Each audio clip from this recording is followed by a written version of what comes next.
All right, let's pray. Father, we give you thanks for a new day, for a new week. Thank you for the anticipation of spring break. Thank you for the rain. Thank you for the seasons of the year that teach us and mold us. And thank you that every aspect of our lives is somehow a tool that you use to make us more like the Lord Jesus. And I pray that even as we study today, that you would enlighten our understanding and make this useful. In Jesus' name, amen. I have to adjust this. Somebody adjusted the camera, so my head got chopped off. Probably actually a little nicer that way, but there we go. All right. Okay, so we are talking about the subject of expressiveness. And I always wondered how hard it was for this man to play this role. I mean, he was the man when I was a kid, and it takes a certain kind of personality to be able to play a role like that. How could you sustain that kind of neutrality? I want you to notice the question here. The question is not, do I show emotion? Okay, the question is how. Because everybody shows emotion. I mean, you guys are all showing emotion right now. And so am I. The question is not, are we? The question is, how are we? And I suppose a related question is, how much are we showing emotion? And so this is not a question of who is emotional and who's not. It's how do we express it and to what extent, okay? Paul, you come from a culture that is quite expressive. Yeah, a little bit. A little bit? How would you compare it to the U.S.? Is it not? I would imagine it being much more expressive in general, but maybe I'm wrong. Is it not so much? They do a lot of expressive, I think so, especially in giving directions. Mm-hmm. Okay. And Miriam, coming from Germany, Germany is considered to be one of the most neutral when it comes to expressions. Right? Is that more true in the north or south, or is it equal in both regions? I think it's a little bit different in the north, probably. They show a little bit more emotion Okay. than in the south. But, Yeah, okay. Interesting. Yeah. Even in the States, so James, Kansas, a little farther south, does the Kansas culture tend to be a little bit more expressive emotionally than the Midwest culture up here, or haven't you noticed a difference? I would say so, yeah. A little more? Especially out in the farming community. Mm-hmm. In the city. Okay, interesting. And down in the deep south in Arizona, Arizona's different. Even though it's south, it's not the same south as some souths, Just because a state is in the south doesn't necessarily mean it's going to be equal to all other states that are in that part of the world. Yeah. So this is our question. How do I show emotion? Neutral basically says, I'm going to keep you guessing. And it's not necessarily because a person wants to keep people guessing, but just by the very nature of that expression or, the covering of that expression, that's what results. In a neutral culture, you really don't know what a person is thinking. How many of you consider yourselves poker face when it comes to, you're playing games? You're a good poker face. You can keep very neutral expression in a game. All right. You can do that and do that. Yeah, you can do that. Who are the ones that, man, you just wear your emotions on your sleeve? Yeah, okay. You too. Yeah, Paul. I'm more that way too. I just cannot hide it, right? Yeah. And so, this is the type of thing we're talking about. And remember, in this study, just like in all of our other studies, what other factor often comes in and influences this? Has nothing to do with culture? Personality. Right. Yep. So it's a mix. Affective. Now, please note that that's not effective with an E. That's affective, which means it has to do with the affections, emotions. Affective cultures are cultures that are much more open and expressive, obviously expressive than neutral cultures. All right. So there's a little box there at the top making reference to a situation that happened during the disaster in Fukushima. Do you guys remember that at all when the tsunami took place in Japan? Were you? Okay, I don't even remember the year. It was like, does it say on here? Oh dear. 20 teens, I think, somewhere. I don't remember exactly. We went to Japan that same summer after it had happened, and we saw some of the damage that took place. David Livermore says, presuming that the Japanese are resilient because they are not screaming and swearing is a very dangerous interpretation. Okay? When Katrina took place, took place where? Where did that happen? Pardon? Yeah, right, Louisiana, yep. And the emotion was obvious. People were screaming and groaning and crying and just no doubt that there was trouble. When the tsunami took place in Fukushima, I would say that the damage was equally as bad as the damage in from Katrina. And yet, if you were to look at the news or look at photos or video clips of the Japanese people, you might wonder if they really understood what had just happened. Because there was a neutrality in their expression that made it appear as though no big deal. Okay. And what Livermore is saying here, and what we need to remember, is that a lack of overt expression in no way means that there's not trauma or something going on the inside. Okay? My father-in-law was more of that kind of a person. He was friendly and everything, but he was more neutral in his demeanor. And there were times when I had a hard time reading him. He kept things inside more. So that's the idea there. Number one, what do we mean by them? Culturally speaking, it refers to the way we express emotion, not whether we do.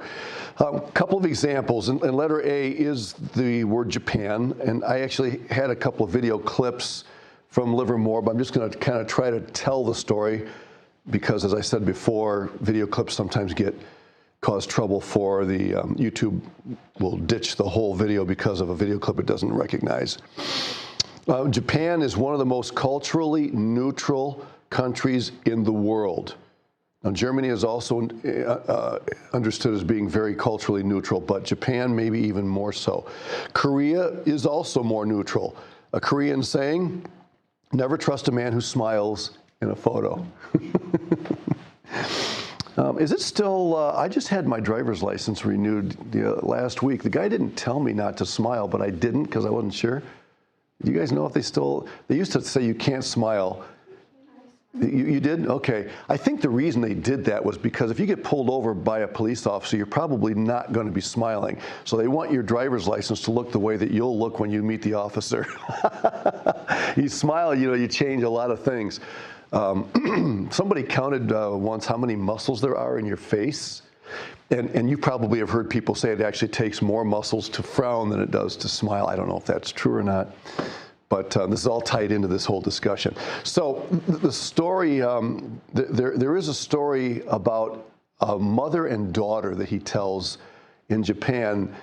They'd been separated. I think the daughter was living in the United States, and her mother was in Japan. Her mother was dying of cancer, and she had one final opportunity to visit the U.S. and visit her daughter before she died. And so she flew to wherever she lived in the U.S., and they spent, I don't know, a couple of weeks together or something like that. And during their visit, they never even talked about her mother's cancer. They went out shopping, they went out to eat, they talked about the weather, they talked about the family in the States and the family back in Japan, and they didn't even bring up the issue of cancer. And when they left, when her mother finally left, got to get back on the plane and returned to Japan, knowing that that would be the last time that the two of them would ever see each other, there weren't hugs and tears and it was as if two friends were saying goodbye and see you again, next year. And people that watched them, other family members and friends that were part of this, just were weirded out by that. Like, in fact, if you were to witness something like that, what might you conclude is going on in that relationship? How might you describe it? Yeah, Emma? Like they're seeing each other out of like duty. Maybe there wasn't a closeness. Like, I just need to go see my daughter before I die. Yeah, maybe more just an obligation thing, and there really isn't any emotional attachment between them for whatever reason. How else might you respond? They don't like each other. Yeah, I mean, maybe it's worse than that. They're doing this, in spite of the fact that they have a rotten relationship, okay? How else let's suppose that they have a really good relationship, yeah. They just don't understand how serious. Okay, maybe they don't understand how serious this really is, although I think in the story, there is the assumption that they know they're never going to see each other again. Yeah. Did you have your hand up there, or just? I know, I mean, you could almost assume they're in denial, like, that they do know what's going on, but they're pretending. Yeah. If they have a meaningful relationship, it would be very easy to say, they're just not admitting this. They're just not dealing with this. Emma? Okay, sorry. Yeah. So that's, and people do that sometimes. They just, they're not going to deal with this thing any sooner than they have to. So they put it off and they put it off. And the fact is, all of those assumptions in this particular scenario would be wrong assumptions for the most part. Okay. Again, I don't know if that's a true story or if it's just made up, but it would be typical in that culture. What may be going on in that relationship is simply a fact that they have already dealt with this, and they don't want to cause the subject of cancer and final parting to put a damper on the time they have. They want this to be a meaningful encounter together. It's the last one. They both know what's going to happen. Because they're culturally neutral, they're also indirect in their communication. Remember, we talked about how these values tie together? The same country that's very neutral also emphasizes, well, that wouldn't necessarily be true in Germany. Germany tends to be more direct communication. But in this case, in the Japanese culture, the neutral culture, the neutral value is tied in with a very high context communication. So they both know what's going on. There's no need to talk about it. They're going to enjoy the encounter and let what happens happen. Yeah. Very interesting. Letter B is a second example. And let's see, okay, let me go. That's Italy. Italy is one of the most culturally affective countries, and Italy is a neighbor of Germany. So here, you have two countries that are right next door to each other, and they do border, right? I have my geography right. They don't border. Oh, I'm sorry. France and Germany border. Italy is farther to. Okay, my apologies. I got to work on me and Mr. Horner and I need to sit down and have a class in geography. I wanted to buy his geography book that he uses in class, but it was $120 online. I decided, well, maybe I don't need to know geography quite that bad. Okay, but anyway, they're close together, right? We can say that. They're both part of the same region and Western Europe, and yet they're totally different. And we would have to go way back in history to figure out why. What is it that happened historically that causes them to be so different in their approach? Italy is one of the most culturally affective countries. Within the United States, African Americans, letter C, I actually think I have notes for this, just a second. Okay, well, here, let me put this one up for you. In the United States, African Americans would generally be considered affective. Paul, can you help me out? I know that your home is Congo, okay? So you weren't born and raised here, okay? But I have often asked black people if they prefer to be called black or African American, or something else. I mean, some people say, why do you have to call them anything at all? But there are times when we're in conversation and we identify people by their appearance. Do you have a take on that? Whether black people prefer to be called black or African American, which reminds them of their African roots. I don't know. I don't care if they come African American or black. Even some Africans, they don't consider Black Americans to be called African American because they're Black American, not Black African. So it depends on who you're talking to. So for me, I don't care. I'm just like, yay, great, thank you. That's interesting because I had a student here about, 6-7 years ago who was black, and he said the exact same thing you did. Just depends on who you talk to. And so I just think that's something that I have a relative that says, why do you even make an issue of it? And again, like I said, there are times when in conversation you're trying to identify somebody that you're talking about, and you'll make reference to a physical characteristic that helps to identify them. So you guys all are aware that we are living in a culture that is hyper PC, okay? And even your pronouns and all that stuff are called into question, and and the way you refer to people is almost hypersensitized in our culture right now, and that makes things challenging. Okay, so I appreciate what Paul said. Just be sensitive, kind of get to know someone. And I have a neighbor who is Taiwanese. He grew up Vietnamese. He grew up in Vietnam, and now he's living in the States. His wife was born and raised in Florida, but she's Taiwanese ethnically. Okay, and when he talks, there's just a little bit of an accent. When she talks, no accent except for Floridian accent. And so then I got another neighbor right across the street who is from the Philippines. He's a nurse at Mill Pond, and his background is he spent many years in the Philippines. So when he talks, it's obvious he even struggles with his English a little bit. So in these kinds of situations, we do have to be sensitive. There's a word here that I had never heard of before I taught this class, and that's the word straddler there in your notes. And generally, it refers to the experience of people who were raised in poverty or working class backgrounds, but over their lifetimes move into the middle or owning classes. They have the experience of straddling two class identities.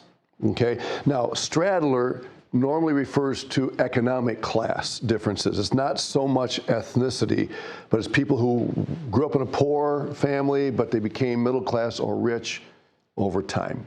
Okay, so it's a word that's probably worth keeping in mind, even though I don't hear it every day by any stretch. Letter D, keep in mind that some view not expressing emotion as a way of showing respect. Others view expressing emotion as a way of showing respect. You see, you can be both ways. Let me ask you this: How would showing emotion in a conversation be disrespectful, or how could it be disrespectful? Paul? Person, I think you're making fun of them. Okay, it's possible that you would communicate that you're making light of a situation, making fun of somebody when they're being very serious. Yeah. Anybody else? Yeah. If, you were to say an example with, a higher-up boss, and then me at my job, they told me to do a job, and I would just complain, it would be like, I don't want to be here, I'm just working, and I just want to do what I want to do. Okay. All right. So showing emotion can be a power move as well. You're using your emotional expression in order to achieve something or to get your way or whatever. Yeah. Yeah, that can happen. Yes. I think for us, sometimes when you show emotions, you are being sarcastic or like don't really take that person serious. And so that, yeah. Yeah, you're making light of something that he considered very serious, and yeah. I'll just be honest with you, that's my tendency. I tend to want to be lighthearted, and sometimes in doing so, I offend people who are, trying to be serious about something. Yeah. What about the converse of that? In what way can not showing emotion be offensive? Yeah. I feel like I'm pretty expressive, but my brother is just a year younger than me. He has like no emotions. So like I'll be talking about something with him that I'm excited about, something, and he just sits there. And I'm like, aren't you happy for me? Then that frustrates me. And he's like, yeah, but he just acts like he's not. Okay, so if you're wanting somebody to appreciate whatever you're telling them and to relate to that and or to approve of that in some way, and they show no emotion, you feel like they completely disrespect or degrade whatever you're talking about. Good. Anybody else want to respond to that? How is not showing emotion disrespectful? Yeah, Jules. Feels like they're like lying sometimes too. Like if people say like, "Oh yeah, I'm fine," then they're not fine, and you're like, "Why are you lying to me?" Like in a way. Okay, so if you feel that somebody is hiding something from you, one of the ways they can hide it is by being neutral emotionally. And you feel like they don't trust you, or they're deceiving you in some way by not opening up and expressing themselves. That's the issue in Latin America, and probably in most African countries as well, I'm guessing. And I've always been a little bit more of an emotionally extrovertish person, but spending 19 years in Brazil really enhanced that. Okay, good. All right. So how many of you and again, this is going to involve personality, I realize it. How many of you, just in general, you would say, I am more of an affective person. I'm the one that I'm very free with my emotions. Okay, you 3, 5, 6. Okay, and others you say, no, I'm a little bit more reserved that way. And there's no right or wrong. It's just a difference.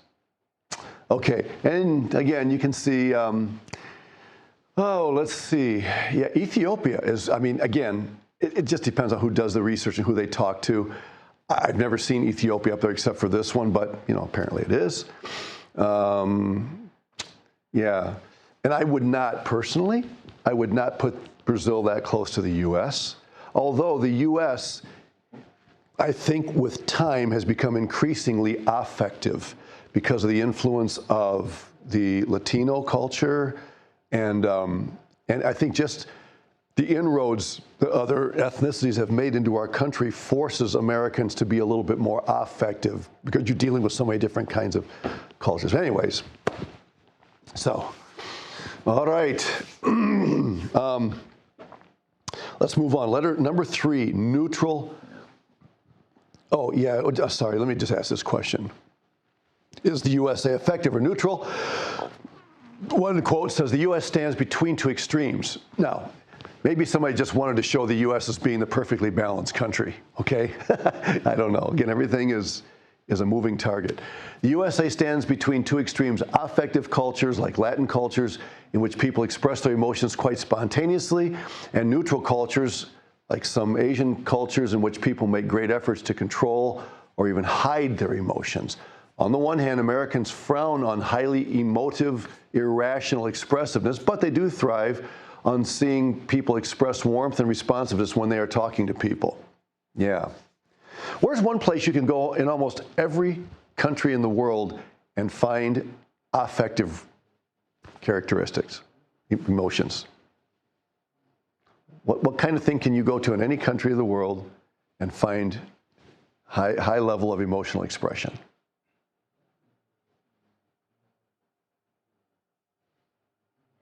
United States only because I feel like I see a lot of videos that say like it's okay to feel your feelings, like it's okay to feel, basically, and I want you to accept that. Oh, okay, yeah, that is true. The question I'm asking is there a certain kind of event or occasion that you could attend in almost any country of the world and find a high expression of emotion? But your comment is valid. Yeah, Emma? Yeah, sports. I mean, I don't know how many of you watched the World Cup, for example. There wasn't a single country, a single cheering section for any country that was neutral. No matter how neutral the country, the cheering section was very alive. See, so there are certain kinds of things that bring out, that kind of thing. Here, neutral cultures may perceive Americans as overly enthusiastic and loud, and they may even sometimes question their ability to make decisions objectively because we're so emotionally driven. Affective cultures may perceive Americans as lacking warmth. That is, respecting personal space is important in the USA, and they may question their ability to feel and act empathetically. I may have used this illustration before. If you get on an airplane that's heading to Sao Paulo, Brazil, okay, you'll probably find that there's a lot of conversation. People may be walking in the aisles until the flight attendants finally tell them you have to sit down when this plane's not moving until everybody's got their seatbelt fastened. Now, again, I'm not saying that's all. In fact, Sao Paulo, Brazil, being in the south of Brazil, is actually a little bit more neutral than northeast Brazil, where we were. Okay, and if I'm an American on a flight to Brazil, I may get a little irritated by these people because they are so emotional, and yet the next year I get on a flight going to Tokyo. Okay, and when I get on that flight with my friends or family, I'm exchanging and talking and maybe even talking a little more loudly. And the Japanese may be sitting there thinking, this guy is rude. So now all of a sudden, I'm the one who's considered to be over the top emotionally because it's a completely different kind of people going to a completely different place. Yeah.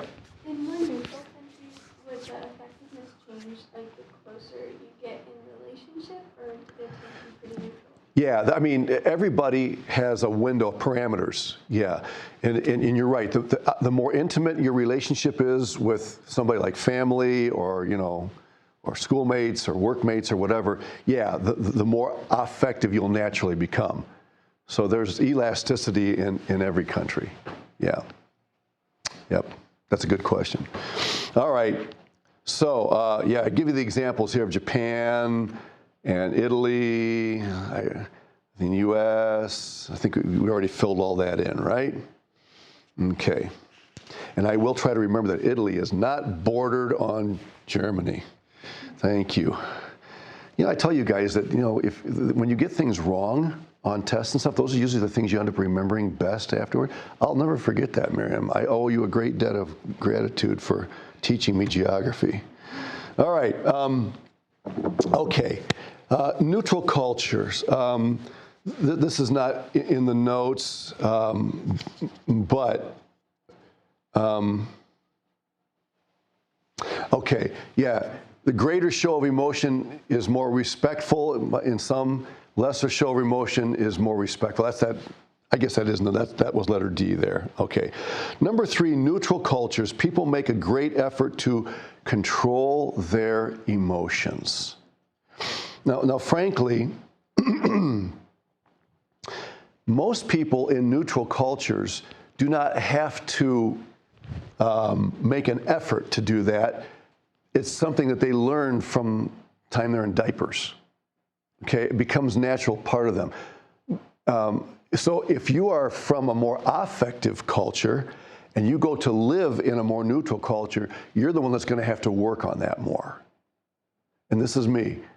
In Japan, I want to go up to people, hey, how you doing? And I do, hold on, just back off, take a deep breath.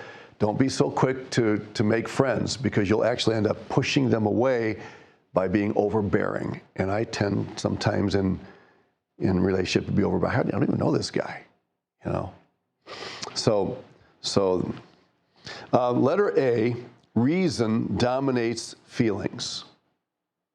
Now, would you agree with that in general? Should reason, I mean, just as a principle, should reason be more important than emotion? Should it drive emotions? I think we'd all agree with that, right? Truth should drive emotions. The intellect should drive our emotions, okay? If you get that switched around, you're in trouble. If you start making decisions, judgments based on emotional impulses, you got a problem. So in general, they have a point there. It's a question of degree more than anything else. Letter B, speaking. Here, I think I have these in here too. Sorry about that. Reason over feelings. Speaking tends to be more monotonic speech. Monotonic, which means what?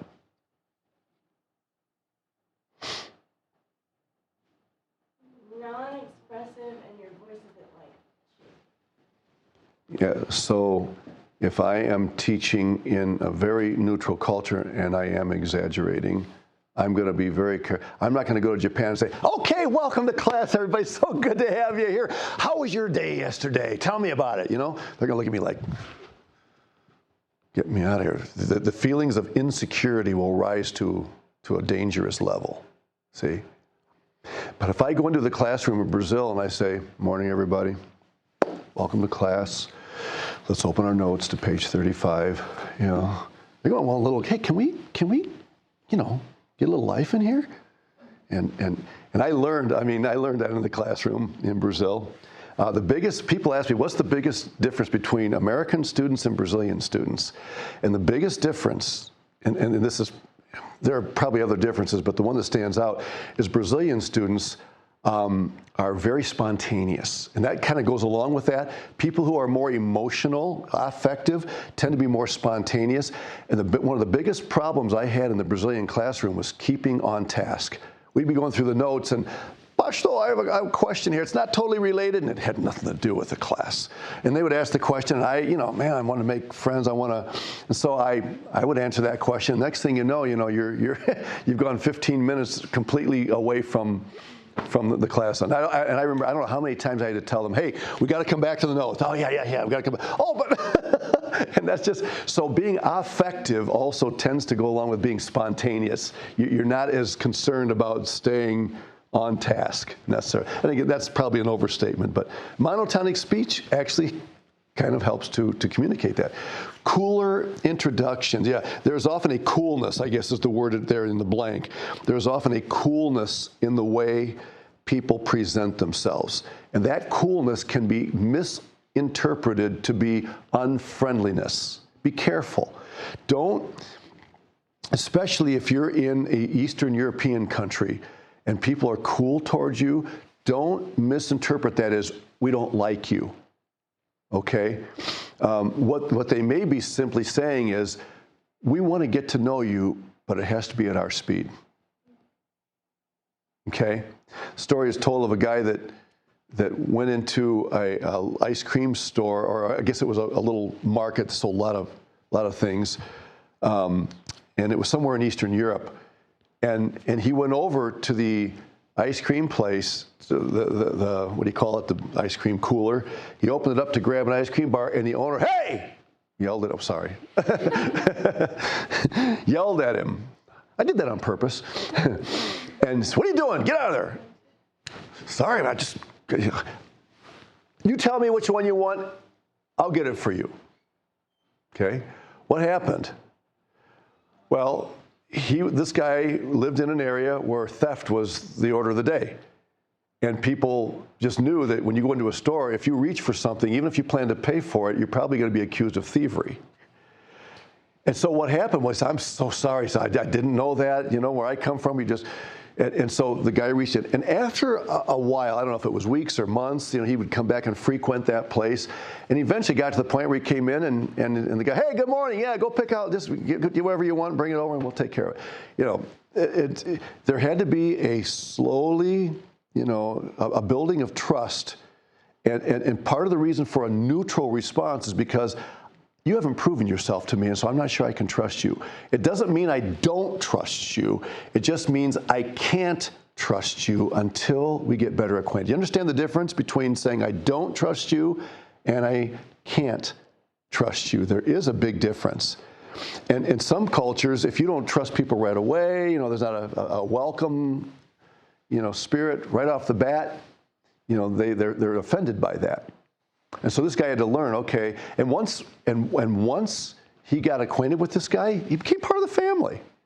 Just walk in and the effective communication became much more, like you said, one of you said that, when eventually in certain contexts, the affective side does rise. Okay, sticking to the point, people prefer sticking to the point, letter D. If you get off on rabbit trails, they may wonder, why? Are you trying to avoid something? And so, they prefer that you just stick to the point of your conversation. Interruptions are considered rude.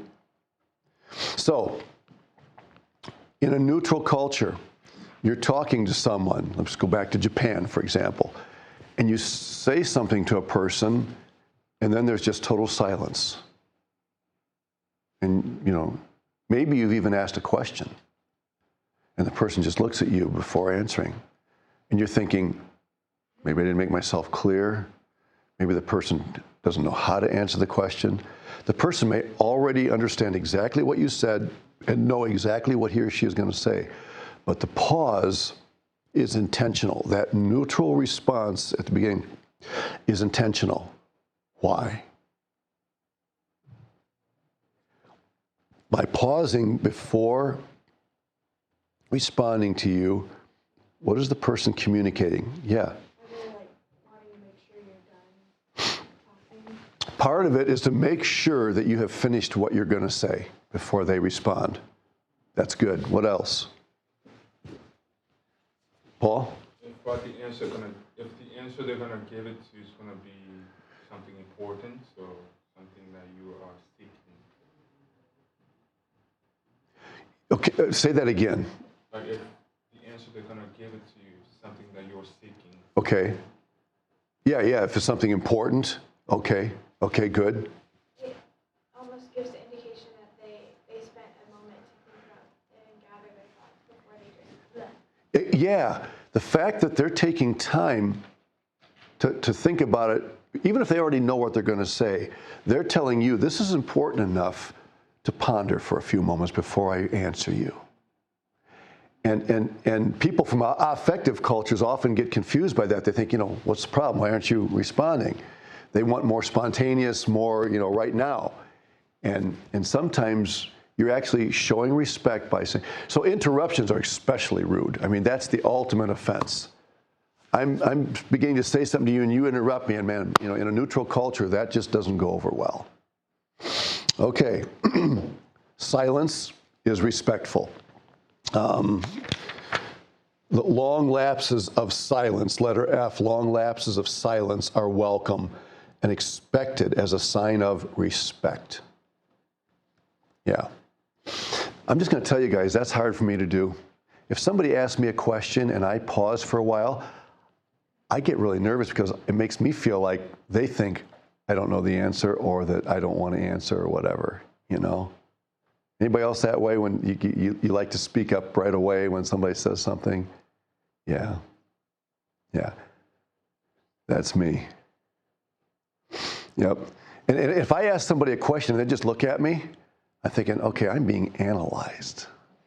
What's this person thinking about right now? Is it my hair? Is it something about what we get really nervous about that.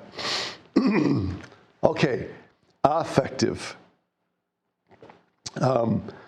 cultures, people look for ways to express their emotions, is the first blank there, even spontaneously. Express their emotions, even spontaneously. See, in an affective culture, it's okay if you say something wrong, because you can just turn around and say, oh, no, I mean, and you can make it right. And in that culture, that's okay. In a neutral culture, you want to be much more calculated because what comes out of your mouth in that culture is going to stick. So you better make sure, and again, I know I'm going to extremes, but you want to make sure that you get it right. And so in Brazil, I could say something rather spontaneously, and I could say, oh, no, that's not exactly what I meant. And they're okay with that because that's the way they communicate. So it's important. So if you're teaching, I'm more of a spontaneous teacher. I have notes, but I really like spontaneity in the classroom. And in a neutral culture, I have to be much more careful about how much of that I allow to happen. Okay, letter A. Expressions are more immediate and open. Letter A, expressions are more immediate and open. There's a lot more flexibility if you say something you shouldn't say. Hey, no problem. No, tem nada não. That was an expression I heard over and over and over again in Brazil. Tem nada não. No, nothing to it. Letter B, lack of expression is seen as being cold, in denial, or insecure. I was walking down the street once. I went downtown with two Brazilians. This is back my first year in Brazil. I hadn't been there, I don't think, 6 months. And you talk about spontaneity. Okay, I learned to drive in a 3-speed 67 Chevelle. I knew how to drive a stick before I learned how to drive an automatic. So I'm in Brazil, and I'm going downtown with these two guys, and I got in first gear, and I'm moving along, and the guy sitting next to me says, you can shift into second now. I knew that, but I did it anyway. Shift into second, you can shift into third now. And I'm starting to get a little bit, shift into third. And I'm just waiting, and sure enough, yeah, you can shift into fourth gear. And what I really want to say to this guy is, I know how to drive, probably a whole lot better than you do. He was a guy in his maybe around 20 now. Maybe some of you can drive better than I can. Okay, and I'm on the other side of that now. But I mean, very spontaneous, and I remember just kind of clamming up. These two guys were very spontaneous and affective. And I just kind of clammed up. And we got out of the car and we were walking, and they're talking to me, and my answers are very cool and calculated, because I'm getting tired of these guys kind of interfering, penetrating my private space, telling me when to shift, I was trying to, what else are they going to tell me how to do, How to open the door to get out of my car, how to lock the car, and after I get out. And I remember hearing them say, we were walking along and they were talking, and one of them said to the other, maybe it's because of the language. And what were they saying? They noticed that I had gotten very quiet and distant. And so they said, well, maybe it's because of the language. And I felt good with that. I thought, okay, let them think that. It really isn't because of the language, but if they want to think it's because of the language, that's good. And I let them think that. But I was really struggling with that. I really struggled with the lack of private space, because I was used to a pretty big bubble. My home is my home, and Brazilians' bubble is way in here, And remember, I had Riley come up in the front once and had him stand next to me, and I started getting closer to him, and he started doing this, right? So again, affective, it impacts more than just your facial expressions. It has to do with everything else, just how close you get to people physically, emotionally, tone of voice, all of that is tied in. Let's see. Letter C, there is a wide range of facial, hand, and other physical gestures. Yeah. And I'm one of those that likes to talk with my hands. I just have a hard time. To stand here and talk like this for 50 minutes would drive me berserk. I have to walk around, use my hands. And letter E or D, talk is louder and debate is welcome. I don't care. You can give my 2 cents worth. A guy in a really highly affective culture, sometimes people will contribute a thought even if they know nothing about the subject, just because they want to be a part of it. It doesn't matter if I know anything about it. I just want to be a part of the group and be a part of the discussion. Neutral cultures, if you don't know anything about the subject, then just be quiet and let those who know something speak. Letter E, spontaneity. There's that word again. Spontaneity is considered part of the process. Spontaneity is normal. It's kind of like the spice. You know, you got the recipe, but spontaneity and the affective conversation is what puts the salt, pepper, and the good spices on there. Makes it really fun. F, emotions and intuitions are important in the decision-making process. Okay? Emotions and intuitions are important in the decision-making process. And let's face it, sometimes people abuse that. They'll use their emotions to try and manipulate people to make a decision that they want. Okay, that's the danger. That's the bad side of it. Is this clock right? It is. Let me just give you the last one then. Letter G, exaggeration is permitted to make a point.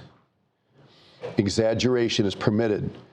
Well, didn't Jesus say, you strain at a gnat and you swallow a camel? He was being pretty affective when he said that. In fact, Jesus was never more effective than he was when he announced the curses on the Pharisees.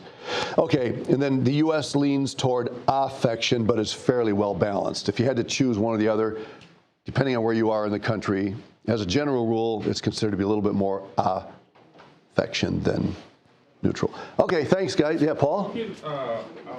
Letter F. F, emotions and intuitions are important in the decision-making process, decision-making. Yeah, sorry, I didn't. Okay. Thanks, guys.